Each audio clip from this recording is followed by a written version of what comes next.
Bueno, muy buenas noches. Damos gracias a Dios por otra nueva oportunidad que Dios nos permite de poder transmitir nuevamente nuestro estudio bíblico.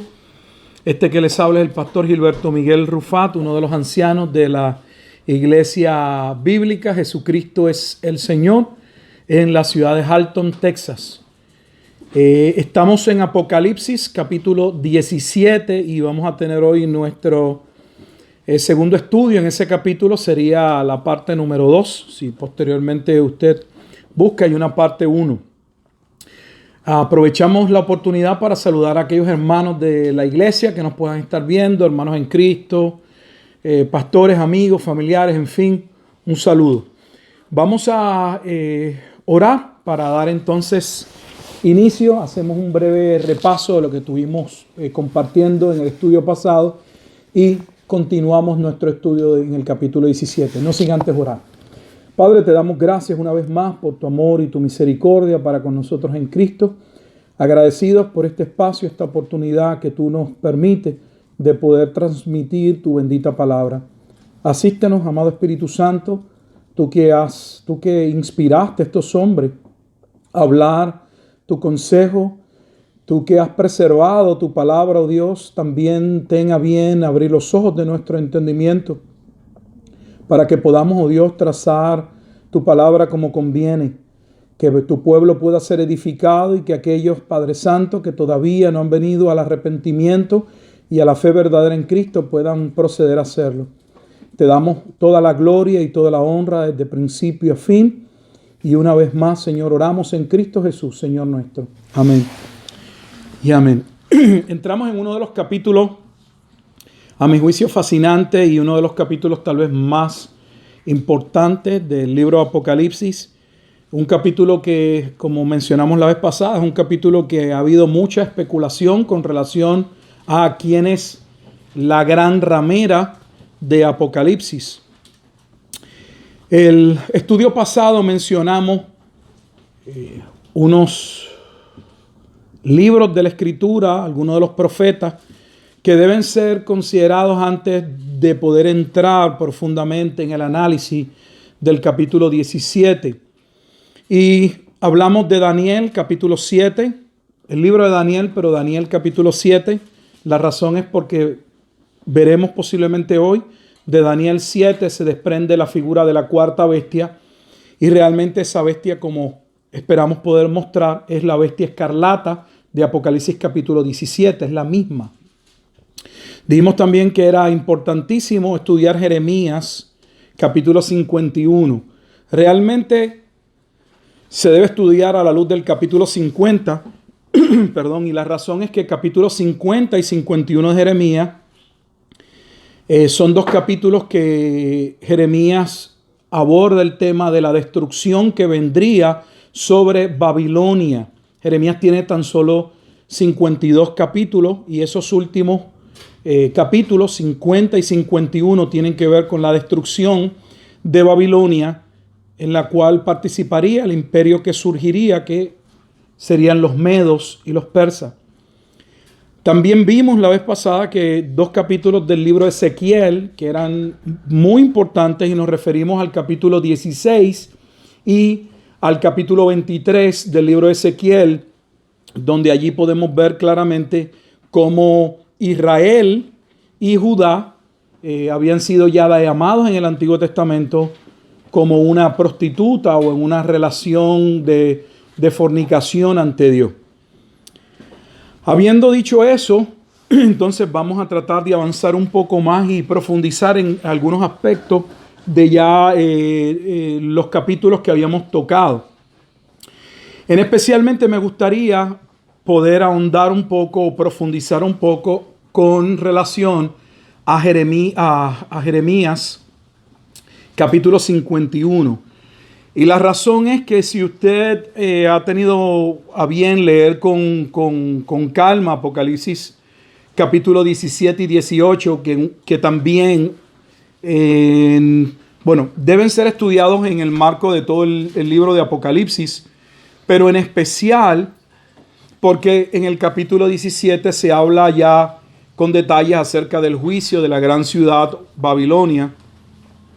Y De la misma manera que el 17 y el 18 en Apocalipsis van juntos, también es necesario considerar los capítulos nuevamente 50 y 51 de Jeremías.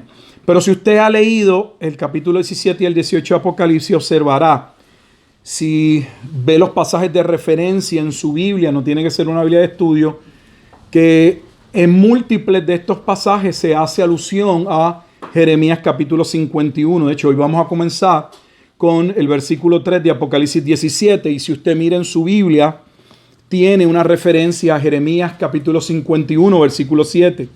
Si va al versículo 4 de Apocalipsis 17, 4, va a ver que tiene una referencia a Jeremías 51, 7. Nuevamente, si adelanto un poco al capítulo 18, va a ver que en Apocalipsis 18, versículo 3, hay una referencia a Jeremías 51, 7. Si va a Apocalipsis 18, versículo 4, va a ver que hay una referencia a Jeremías 58. Si va a Apocalipsis capítulo 18, versículo 5, verá que hay una referencia a Jeremías 51, 9. Y así sucesivamente. Por lo tanto, es vital, antes de pretender interpretar el capítulo 17 de Apocalipsis, no se puede hacer sin estudiar primero y entender lo que Jeremías comparte con relación a la destrucción que vendría sobre Babilonia. Ahora, surge una pregunta.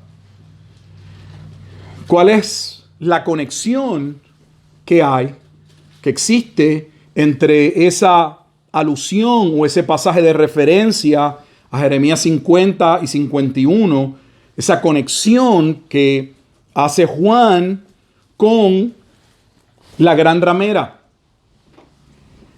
Al tiempo en que Juan escribe y en el tiempo en que los destinatarios van a escuchar la carta o van a recibirla una y otros la van a escuchar, Babilonia no existía.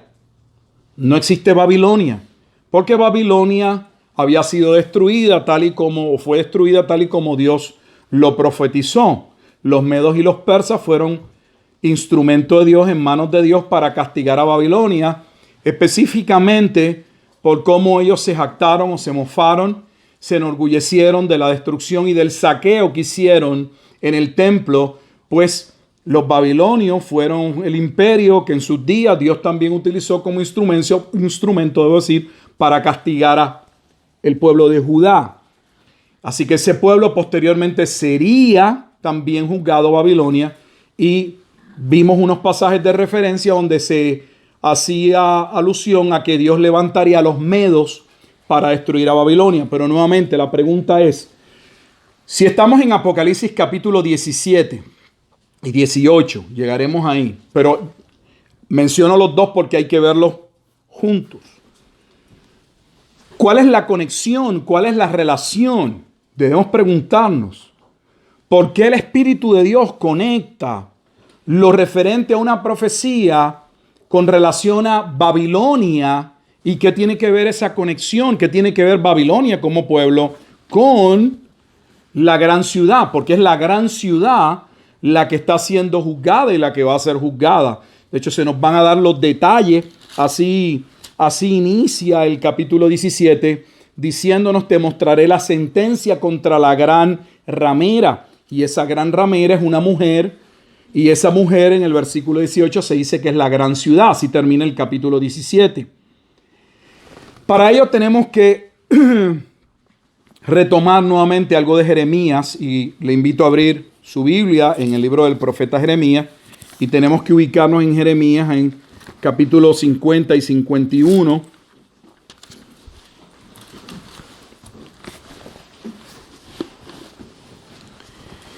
Y vamos a poner un poco más de contexto y ver cuál es la conexión, porque ciertamente hay una conexión. Si nos ubicamos en Jeremías capítulo 50, observe que inicia diciendo: palabra que habló Jehová contra Babilonia. Así que es una profecía, lo hemos dicho, contra Babilonia, contra la tierra de los caldeos, por medio del profeta Jeremías. De hecho, se nos explica el contexto de esta profecía o la razón de esta profecía al final del capítulo 51. Si adelanta el capítulo 51, es al final del capítulo 51. Le dije que la profecía aborda los dos capítulos, 50 y 51, pero es al final de la profecía en la cual se nos dan los detalles de qué era lo que iba a suceder y con relación a Babilonia. Específicamente el versículo 58 leemos, dice la Escritura: así ha dicho Jehová de los ejércitos, el muro ancho de Babilonia será derribado enteramente, y sus altas puertas serán quemadas a fuego. En vano trabajaron los pueblos, y las naciones se cansaron solo para el fuego. Palabra que envió el profeta Jeremías a Seraías, hijo de Nerías, hijo de Maasías, cuando iba con Sedequías, rey de Judá, a Babilonia, en el 4º año de su reinado. Y era Seraías el principal camarero. Escribió, pues, Jeremías en un libro todo el mal que había de venir sobre Babilonia, todas las palabras que están escritas contra Babilonia. Ahora, pongamos un poco del marco histórico para entender lo que está sucediendo y cuándo se iba a llevar a cabo esta profecía.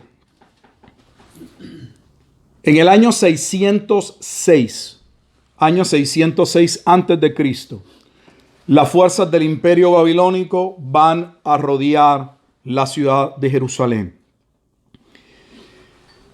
En el año 586, o sea, 20 años posterior, ya se han dado una serie de eventos que han hecho que algunos de los exiliados sean deportados a Babilonia, cumpliendo la parábola de Jeremías capítulo 24 de los higos buenos que serían transportados y los malos quedarían y serían destruidos. En el año 586, 20 años después, el primer templo, el templo de Salomón, va a ser destruido. En el año 536, desde el 606 al 536 van 70 años. Se cumple la profecía de los 70 años de cautiverio. Es la profecía que está narrada en Jeremías capítulo 25, versículo 11, y Jeremías capítulo 29, versículo 10. Debemos hacer la aclaración que la profecía de los 70 años de cautiverio, no la confunda, no es la profecía de las 70 semanas. Es la profecía del tiempo en el cual el pueblo de Judá permanecería cautivo hasta el momento en que serían liberados. Y se dio, sabemos por la Escritura, que Ciro de Persia va a ser utilizado por Dios para permitir que el pueblo saliese. Ahora bien, ¿por qué damos ese pequeño contexto histórico? Porque esta profecía, si usted observa, se va a dar cuando se levantase el imperio medo-persa. ¿Por qué? Porque sería el imperio medo-persa quien Dios utilizaría, como ya hemos dicho, de instrumento para castigar a Babilonia. Por lo tanto, cuando Jeremías está hablando, esa profecía no se ha cumplido, pero habla, es una profecía que iba a llegar, de que en su momento dado, según Dios había usado a Babilonia, repito nuevamente, para castigar a Judá, Dios en su momento dado también castigaría a Babilonia utilizando a los medos. Pero aquí viene la parte importante. Cuando se da el edicto de liberación, o sea, cuando Ciro de Persia permite que el pueblo de Judá, que había vivido por espacio de 70 años en Babilonia, pudiera salir, sabemos por las Escrituras que solamente aproximadamente unos 49,000, lo ponemos para redondearlo en 50,000, de los de la tribu del sur fueron con Zorobabel a la reconstrucción de la ciudad y del templo. ¿Qué pasó con el resto? El resto se quedó en Babilonia, se acostumbraron a la vida de Babilonia y allí quedarían. Por lo tanto, aquí viene la conexión. Cuando Jeremías recibe la profecía de que Babilonia en su momento sería destruida, habrían viviendo dentro de Babilonia un gran grupo de aquellos que fueron transportados de Judá a Babilonia, que habían olvidado por qué habían venido a estar en cautiverio babilónico y se acostumbraron a la vida, a los pecados de Babilonia, se transformaron en Babilonia, al punto que mencionamos en el estudio pasado y en otros estudios, que los judíos actualmente hoy tienen dos fuentes rabínicas de suma importancia, de algunos de los libros más importantes para ellos, y ciertamente el comentario más importante es el Talmud babilónico. Y se le llama el Talmud babilónico porque vienen a ser las interpretaciones de los rabinos de aquel liderato que va a surgir cuando el primer templo es destruido en el año 586. Judá va a tener que ser religiosamente, sufre una transformación porque era algo normal que se preguntaran cómo podemos honrar a Dios, cómo podemos adorar a Dios, pues todo estaba centralizado en el templo. Pero ya no tenemos templo, no tenemos lugar para llevar a cabo los sacrificios. Y allí van a surgir las famosas, de allí posteriormente la sinagoga. Y va a haber un cambio de liderato y explicamos que ese liderato que va a dirigir las sinagogas posteriormente va a tener autoridad.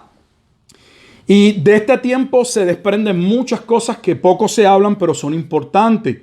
Porque cuando el pueblo de Judá pasa por esta crisis, comienzan estos líderes a reinterpretar el Tanakh o el Antiguo Testamento. Y de aquí sale también lo que posteriormente va a dar paso a el gnosticismo cristiano, la cábala si se quiere. ¿Por qué? Porque del profeta Ezequiel, que es uno de los profetas que también profetizó lo que iba a suceder, de los primeros 2 capítulos, se va a desprender la parte esotérica con relación a la gloria de Dios que es mencionada en los primeros 2 capítulos, la Merkabah o la Merkabah, como algunos llaman, y el pueblo va a entrar en un sinnúmero de especulaciones y de reinterpretaciones que van a traer a cabo un sistema completo diferente de interpretar por hombres, que es el sistema que Jesús va a confrontar en sus días cuando les dice: ustedes están llenos de tradiciones de hombres. ¿De dónde venían esas tradiciones de hombres? Obviamente no era el pensamiento de los profetas, era el pensamiento de estos hombres que ahora reinterpretaban lo que había sucedido a la luz de sus propios pensamientos. Así que lo que pasó en Babilonia es en extremo importante, y cuanto más cuando la profecía abordaba que cuando llegase el momento el pueblo debía salir. O sea, Dios tuvo un remanente que por gracia preserva en Babilonia. Tiene un remanente que una vez se cumplen los 70 años salen a la reconstrucción del templo y de la ciudad. Pero cuando llegase el momento del juicio de Babilonia, Dios volvería a llamar a aquel pueblo que permaneció y que no salió, lo llama a escapar. Y aquí es que viene la parte importante, porque es lo que vamos a ver que tiene conexión con Apocalipsis 17 y 18, especialmente en el 18, cuando se le dice: huid de ella, pueblo mío, y la referencia es claramente a la profecía de Jeremías 51, 50 y 51, al momento en que Dios llama al pueblo a salir de Babilonia antes de la destrucción. Vamos primeramente a ver esos pasajes. Hay 4 pasajes donde podemos ver cómo Dios llama al pueblo a escapar, a salir de Babilonia antes del juicio.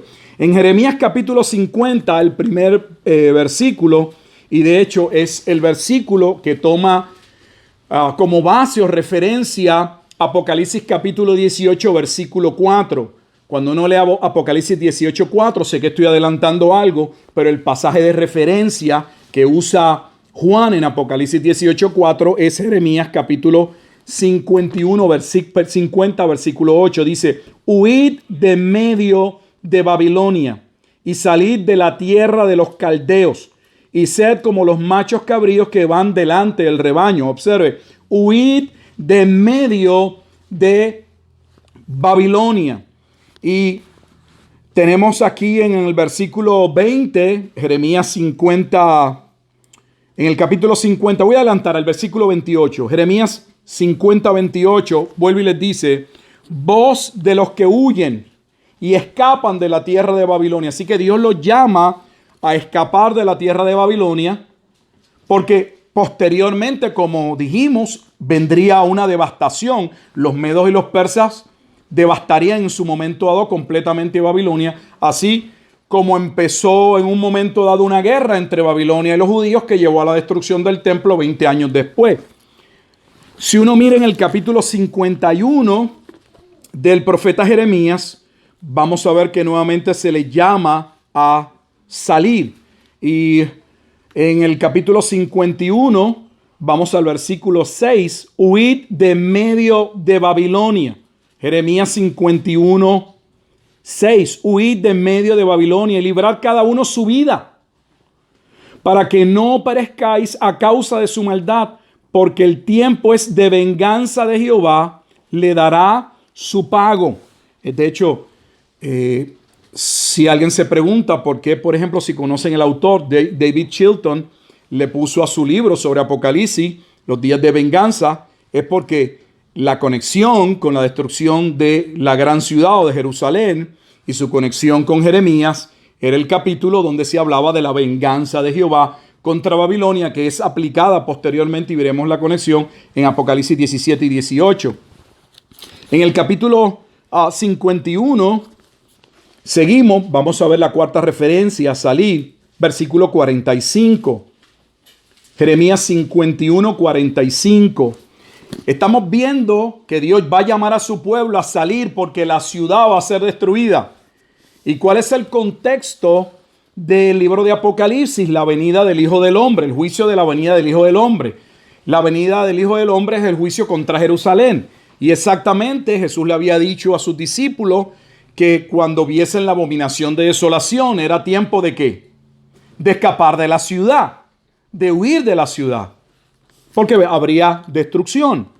Jeremías 51, 45, salid de medio de ella, pueblo mío, y salvad cada uno su vida del ardor de la ira de Jehová. Ahora, la pregunta nuevamente, si esta profecía era con relación a Babilonia y Babilonia fue destruida posteriormente por los medos y los persas y Babilonia no existe, porque el Espíritu de Dios utilizaría Jeremías capítulo 50 y capítulo 51 para abordar el tema de la destrucción contra la gran ciudad. La razón es porque en ambas, los paralelos son muchísimos, en ambos Judá está envuelto. Judá estaba envuelto en la profecía del capítulo 50 y 51 de Jeremías.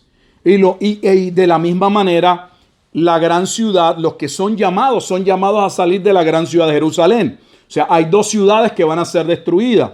En esta profecía es Babilonia, pero en la profecía que está Juan hablando va a ser la gran ciudad y es Jerusalén.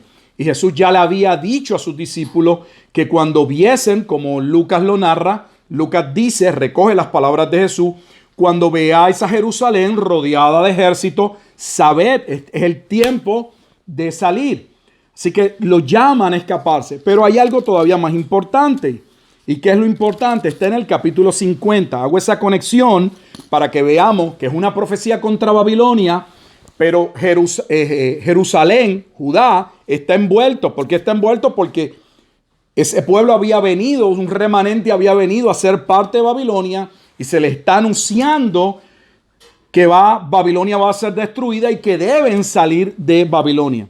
Ahora, hay 4 versículos que desconozco la razón, pero casi nunca se ven, donde dentro de la profecía, nuevamente contra Babilonia, hay unos pasajes que abordan un tema más profundo, mostrando que Dios haría algo posteriormente que no iba a acontecer. Guarda relación con que el pueblo escaparía, pero Dios haría algo que no se cumplió en Jeremías 50 y 51.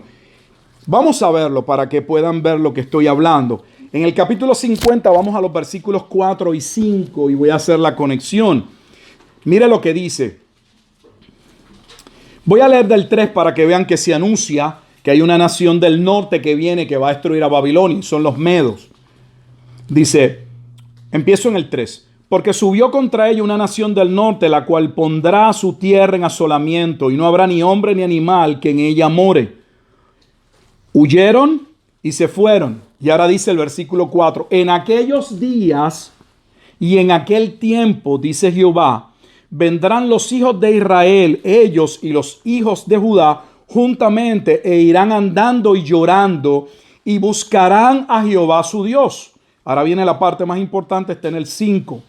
Preguntarán por el camino de Sión, hacia donde volverán sus rostros, diciendo, venid y juntémonos a Jehová con pacto eterno que jamás se ponga en olvido. O sea que se está profetizando que en un momento dado se está también llamando al pueblo a salir de Babilonia, tal y como se le llama a la gran ciudad en Apocalipsis, se le llama Babilonia, y que en ese momento Dios tendría un pueblo que entraría bajo un toque de su gracia y buscarían realmente a Dios en un nuevo pacto, en un pacto perpetuo. Mire cómo lo dice versículos 19 al 20, Jeremías 50, 19 al 20. Y volveré a traer a Israel a su morada. Y pasará en el Carmelo y en Basán y en el monte, debo decir, de Efraín. Y en Galaad se saciará su alma. Y ahora viene el versículo clave, nuevamente el 29, que como el 4 dice en aquellos días. En aquellos días, en aquel tiempo, dice Jehová, la maldad de Israel será buscada y no aparecerá. Y los pecados de Jehová y no se hallarán, porque perdonaré a los que yo hubiere dejado. Así que estamos viendo que ese nuevo pacto tiene que ver con relación a el perdón de los pecados. Ahora, cuando uno estudia, estamos todavía en Jeremías, el contexto de cuándo se va a dar este pacto para entender a qué día se está refiriendo Jeremías.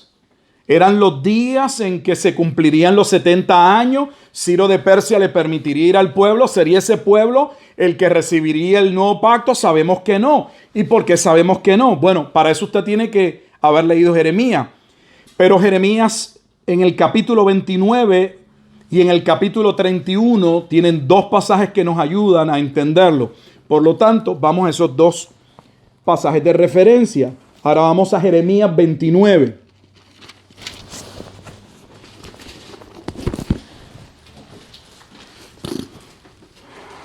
¿Qué estamos viendo hasta aquí? Sé que posiblemente sea mucho para algunos. No podemos simple y sencillamente entrar en Apocalipsis 17 y 18 y especular y decir, bueno, si es Babilonia y la gran ciudad se le llama Babilonia y Babilonia está siendo juzgada, debe ser Roma. Para empezar, Roma no existía. Y hemos dicho que la única razón para concluir en Roma es porque los reformadores tenían una manera de interpretar, de ver el libro de Apocalipsis, y era una visión historicista, o sea, veían un cumplimiento del libro de Apocalipsis a través del tiempo hasta el momento del fin del mundo, por así decirlo. Y ellos en su momento dado estaban viviendo bajo las luchas, salieron del catolicismo apostólico romano y vieron en la Iglesia Católica Apostólica Romana, la gran ramera, y vieron en el Papa el anticristo. Y nosotros podemos entenderlo, pero la pregunta es, ¿esa es la manera de interpretar las Escrituras? tomamos la escritura y buscamos qué eventos están pasando a nuestro alrededor y buscamos interpretar la escritura bajo los eventos de nuestro alrededor. No, con toda honestidad, en eso no le hicieron honor a la verdad. Así no se interpreta la escritura.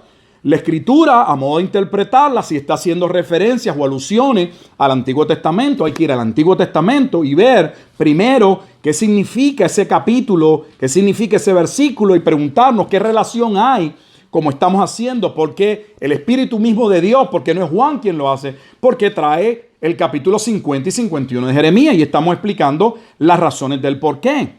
Porque el pueblo estuvo en su momento dado allí cautivo y Babilonia sería destruido y Dios va a llamar a su pueblo a salir antes del juicio. Lo mismo iba a suceder y lo mismo está sucediendo en Apocalipsis. Viene un juicio y ¿qué estamos viendo? Apocalipsis 7, Apocalipsis 14 y 15. Estamos viendo cómo Dios sella a un pueblo, cómo protege a estos 144,000 de las tribus de Israel y los protege de los eventos que van a suceder, porque vendría la destrucción de la gran ciudad, como en su momento dado se habló o se vaticinó de la destrucción de Babilonia, la ciudad de Babilonia. Ahora, ¿cuándo eran aquellos días? Lo dice Jeremías capítulo 30. Por poner un pasaje dentro del contexto de Jeremías. Observe que no estamos interpretando, a mí me parece, yo creo. No, dentro del propio libro de Jeremías, ¿cuándo iba a suceder la intervención de Dios donde habría un perdón completo y donde podemos hablar de un nuevo pacto, de un pacto perpetuo? Jeremías capítulo 30, versículos 8 y 9 leen de la siguiente manera. Jeremías 30, 8 y 9. En aquel día, dice Jehová de los ejércitos, yo quebraré su yugo de tu cuello y romperé tus coyundas, y extranjeros no lo volverán más a poner en servidumbre. ¿Cuándo sería eso? Versículo 9. Sino que servirán a Jehová, su Dios, y a David, su rey, a quien yo les levantaré. En otras palabras, que Jeremías capítulo 30, versículo 9 está diciendo que eso iba a suceder cuando llegase ¿quién? ¿Quién es el rey de David? No era David, David había muerto. Pero era la promesa David, está hablando del Mesías.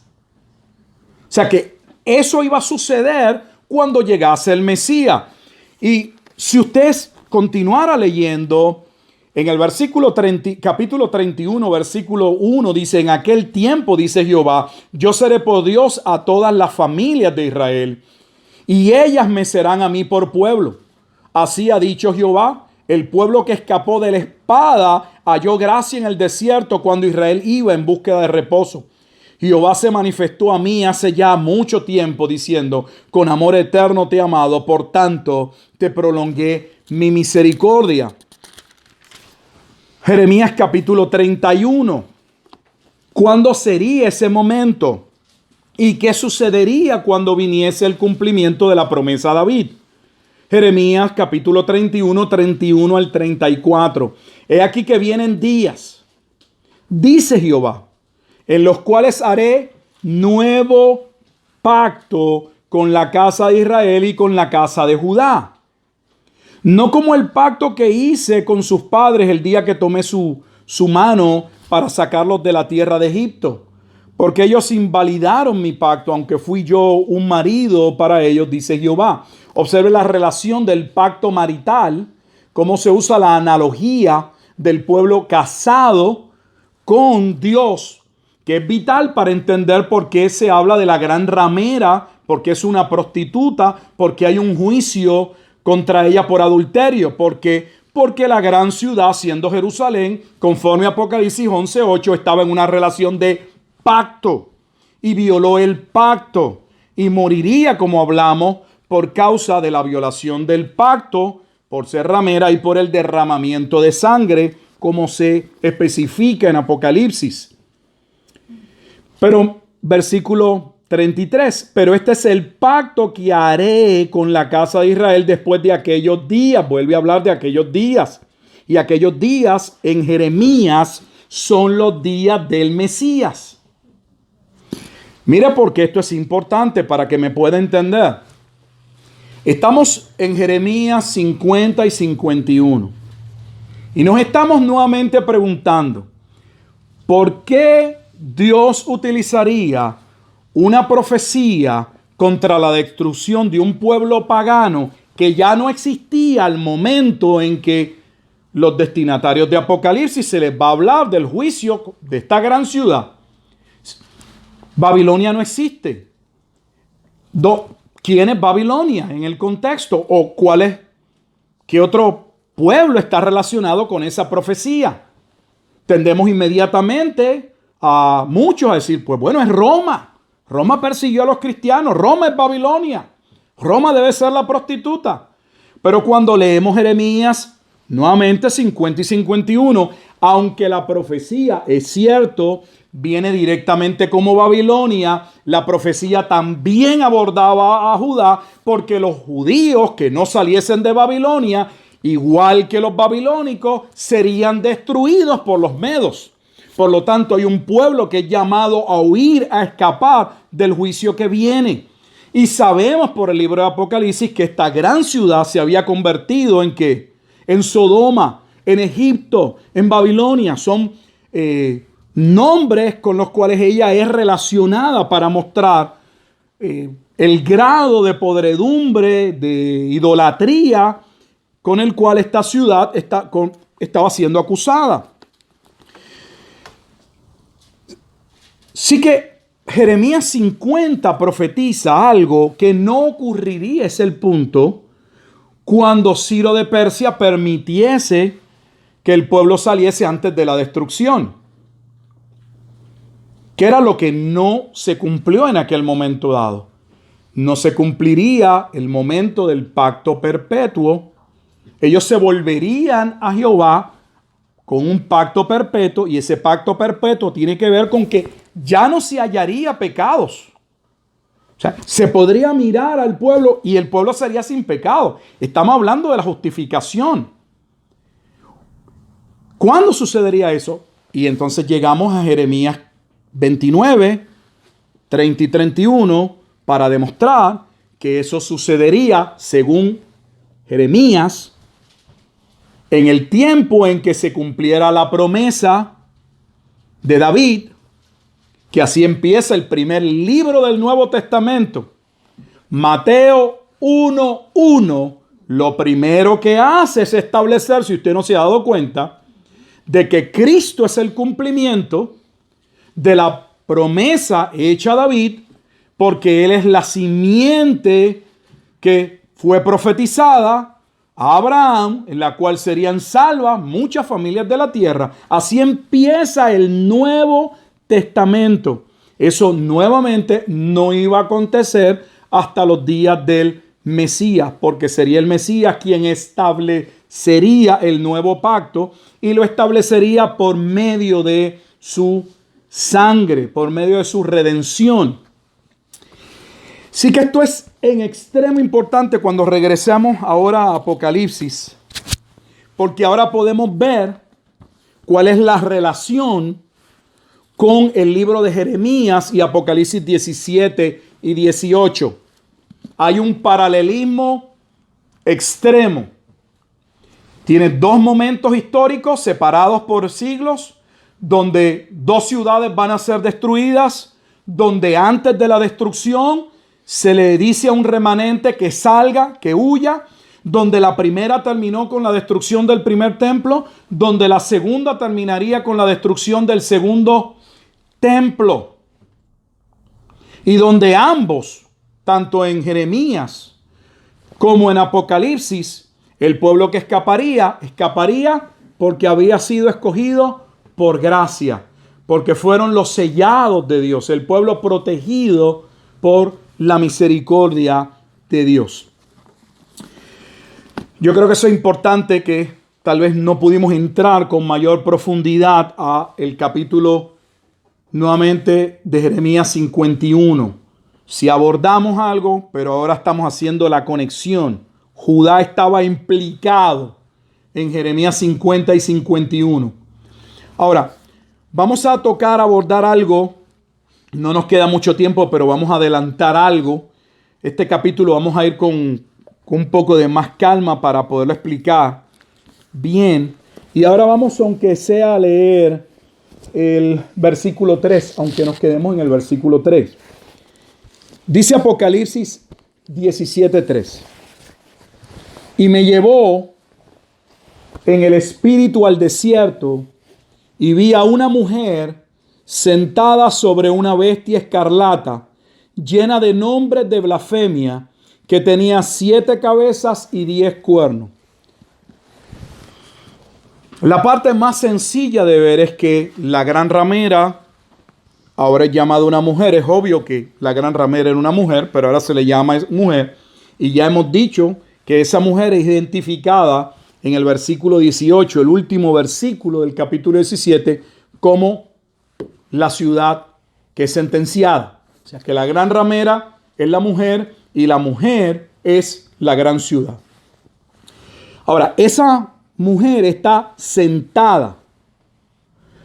Ya se nos había hablado en el versículo 1 que estaba sentada sobre muchas aguas y vimos que la explicación de esas aguas la daba el versículo 15 y decía que significaba sobre pueblos, muchedumbre, naciones y lengua. Y dijimos que esa confederación de esos pueblos era el vasto imperio romano. Eran los pueblos, las naciones que había conquistado el pueblo, el imperio romano, del cual la gran ciudad era parte de la extensión llamada Judea, donde Jerusalén era la capital, la parte más importante, porque allí estaba el segundo templo, el templo que Jesús anunció sería destruido. Ahora,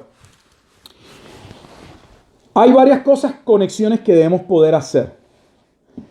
Antes de entrar en más detalles de quién es esta mujer, es sobre quién está sentada.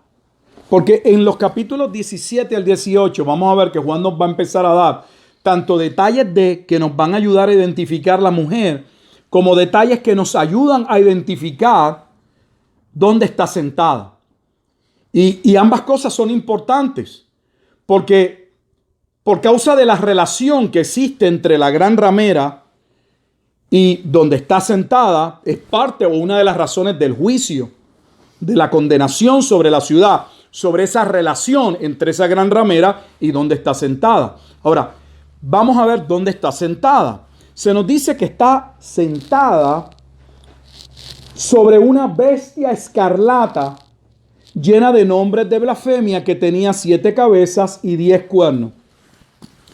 Cuando estudiamos Apocalipsis capítulo 13, dijimos que íbamos a ver posteriormente, cuando llegáramos al capítulo 17, la conexión, si va estudiando con nosotros, que existía entre la primera bestia. En el capítulo 13, Juan va a describir 2 bestias, una bestia que sube del mar y una bestia que sube de la tierra, que hemos dicho que a través de la bestia que sube del mar, que está confabulada con la bestia que sube de la tierra, o la bestia que sube de la tierra, la segunda bestia, está bajo la autoridad de la primera bestia, entiéndase la que sube del mar, que identificamos como Roma.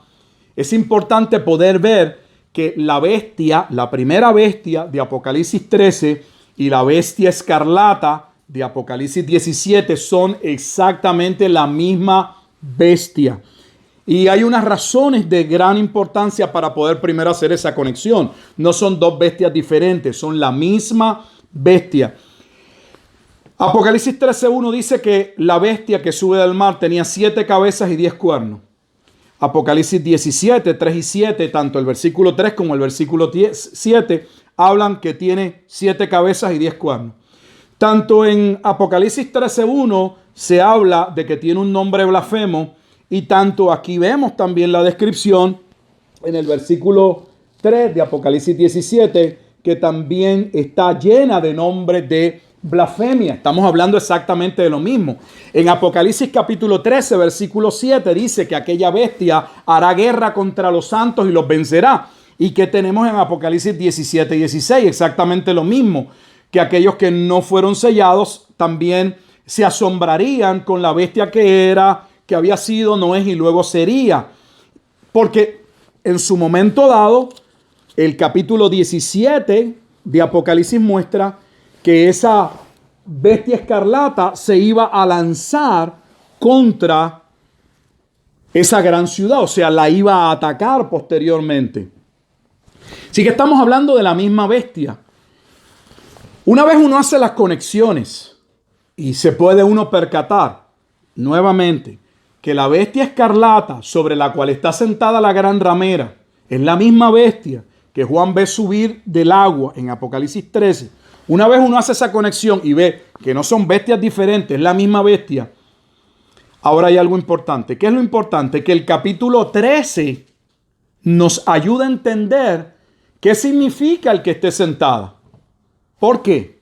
Porque Apocalipsis capítulo 13 nos dice cuál es la relación que existía entre la primera bestia y la segunda bestia, porque la segunda bestia es la gran ramera en un sentido. Es el liderato que gobernaba sobre Jerusalén, es el liderato político religioso. Y es el capítulo 13 el que nos permite ver la conexión al decirnos, al establecerse en el versículo 11, después vi otra bestia, Apocalipsis 13:11, después vi otra bestia que subía de la tierra, tenía 2 cuernos semejantes a los de un cordero, pero hablaba como dragón y ejerce toda la autoridad de la primera bestia en presencia de ella. Así que la segunda bestia estaba subordinada al poder de la primera bestia, que era Roma. Pero más allá de estar subordinada o estar sometida al poder político romano, la gravedad del asunto en el capítulo 13 es que esta segunda bestia político-religiosa va a llevar a los moradores de la tierra a someterse, a tomar la marca de la bestia, a someterse al dominio de la bestia. Y en Apocalipsis todo el tiempo se están haciendo antítesis, separaciones, 2 grupos que son comparados. Tenemos en el capítulo 5 de Apocalipsis a Cristo como un cordero, como inmolado. Y tenemos al falso profeta o a la segunda bestia, como es descrita en Apocalipsis 13, los versículos que leímos, como que tenía también cuernos de un cordero. O sea, tenemos el verdadero cordero y el falso cordero. Tenemos los que son sellados y protegidos y no toman la marca de la bestia, y aquellos que son seducidos, engañados y toman la marca de la bestia. Tenemos la ciudad que es destruida y tenemos la ciudad que es protegida. Así que el capítulo 13, nuevamente uno ve las 2 conexiones, es la misma bestia. Ahora te ayuda el capítulo 13 a ver que había una relación entre esas 2 bestias, que esa relación posteriormente se va a quebrar, se va a dañar. Y la primera bestia, la que tenía la autoridad, va a venir sobre la segunda bestia y la va a destruir. Voy a adelantar un poco, pero para que lo vea, Apocalipsis 17, versículo 12. Está hablando de la bestia escarlata y dice: y los 10 cuernos que has visto son 10 reyes que aún no han recibido reino, pero por una hora recibirán autoridad como reyes juntamente con la bestia. Estos tienen un mismo propósito y entregarán su poder y su autoridad a la bestia. Pelearán contra el cordero y el cordero los vencerá, porque él es Señor de señores y Rey de reyes, y los que están con él son llamados elegidos y fieles. O sea que en su momento dado, ellos, esa parte de la extensión del imperio, serían llamados contra esa gran ciudad. Está claro en el versículo 16. Y los 10 cuernos que viste en la bestia, estos aborrecerán a la ramera. Que ya hemos dicho que la ramera, quítale la ramera, es la gran ciudad. O sea que la relación que había en el capítulo 13, que es descrita Esa relación se iba a romper en su momento dado. ¿Y qué quiebra esa relación? Bueno, esa relación se entorpece, hemos dicho, porque sucede un evento en el año 66 en la región de Cesarea de Filipo, que va a ir escalando y va a llevar a que el pueblo judío entre en guerra con el imperio romano. Y lo que va a culminar con la destrucción del templo tal y como fue profetizado por Jesús en el año 70. Nuevamente, para ir resumiendo, la bestia escarlata sobre la cual está sentada la gran ramera es la primera bestia del capítulo 13 que ejerce autoridad o que tiene autoridad por encima de la segunda. De hecho, es la segunda quien, tomando la autoridad de la primera, somete, engaña, porque dice que engaña a los moradores de la tierra para que se sometan a la primera bestia.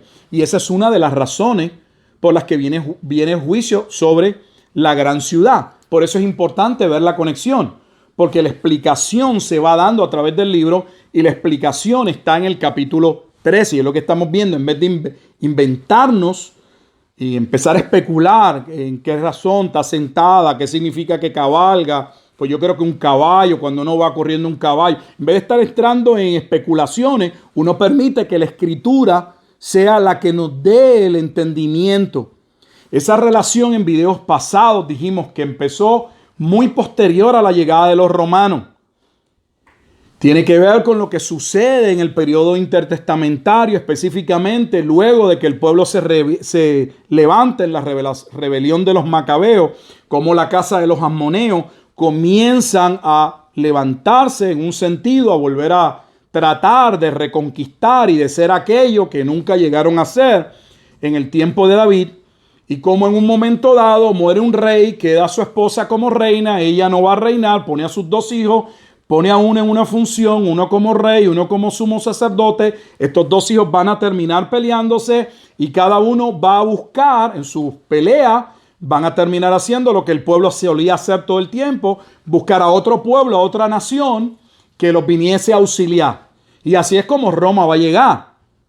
Los dos van a solicitar ayuda de Roma. Roma va a encontrarse en un pueblo totalmente dividido y Pompeyo va a conquistar y de ahí en adelante la extensión de Judea va a ser parte del imperio. Pero precisamente viendo las luchas que existían entre ellos, el primer rey que coloca Roma va a ser Herodes el Grande, que era un idumeo, que era un hombre que había sido sometido a judaizarse por los judíos como parte de su proceso, como lo hicieron otros pueblos con ellos. Ellos hicieron exactamente lo mismo.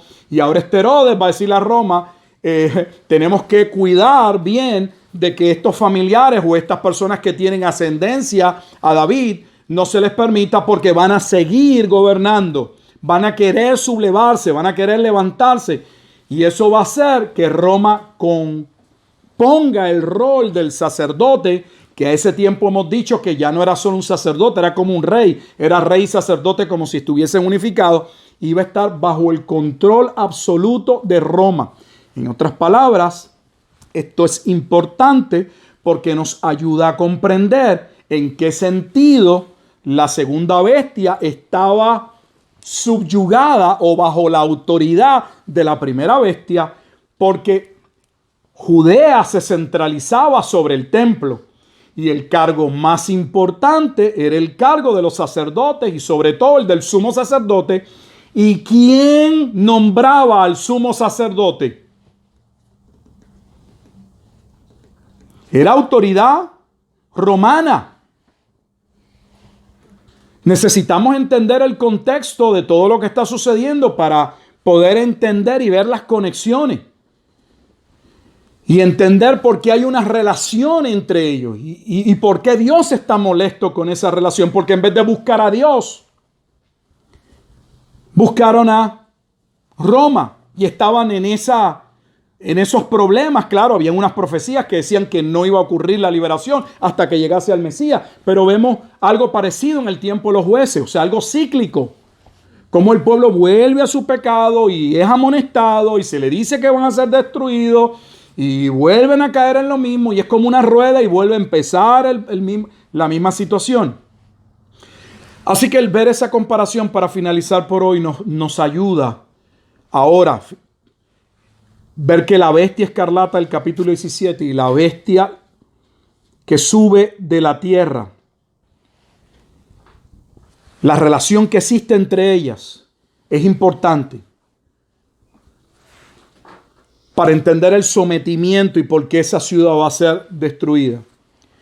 Cuando pasemos al próximo estudio vamos a ver que hay otra conexión igual o más importante y la tocamos, pero ya se nos tiene que haber olvidado. Solo le doy el detalle. Si la bestia escarlata del capítulo 17 y la primera bestia del capítulo 13 es la misma bestia, si usted va a ver nuestro video del capítulo 13 cuando iniciamos, el capítulo 13 de Apocalipsis, versículos 1 y 2, claramente establece quién era esa bestia. Y era la bestia de Daniel 7. Por eso les dije que a modo de entender estos capítulos, habían unos libros del Antiguo Testamento que debíamos dominar para poder entender las referencias. Porque se desprende, y lo veremos con más calma, de Apocalipsis 13, 1 y 2, que esa bestia que sube del mar es descrita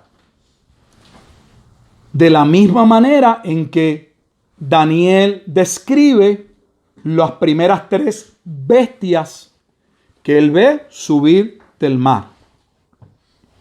Pero lo veremos en el próximo estudio. Así que será hasta la próxima. Damos gracias a Dios por esta oportunidad y oramos. Señor, te damos gracias una vez más por este espacio, este tiempo que tú nos provees, Señor. Agradecidos por tu bondad y tu misericordia para con nosotros.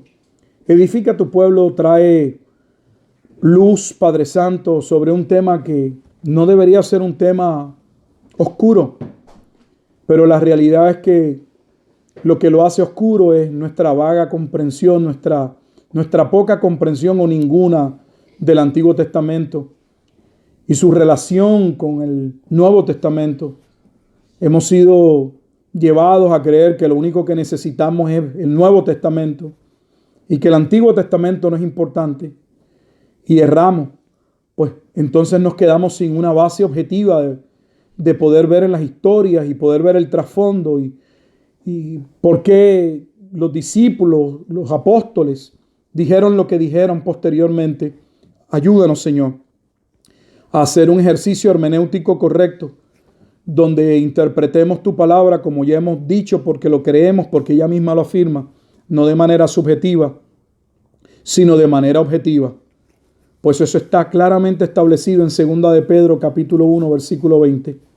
Nunca la profecía fue traída por voluntad humana, pues si no fue traída por voluntad humana y no procede de humano, debe entonces pues ser interpretada a la luz del Dios que la comunicó o la reveló. Y la única manera de hacerlo correctamente es interpretando la Biblia a la luz de la Biblia. Ayúdanos, Señor. Te damos pues gracias en Cristo Jesús, Señor nuestro. Amén. Amén.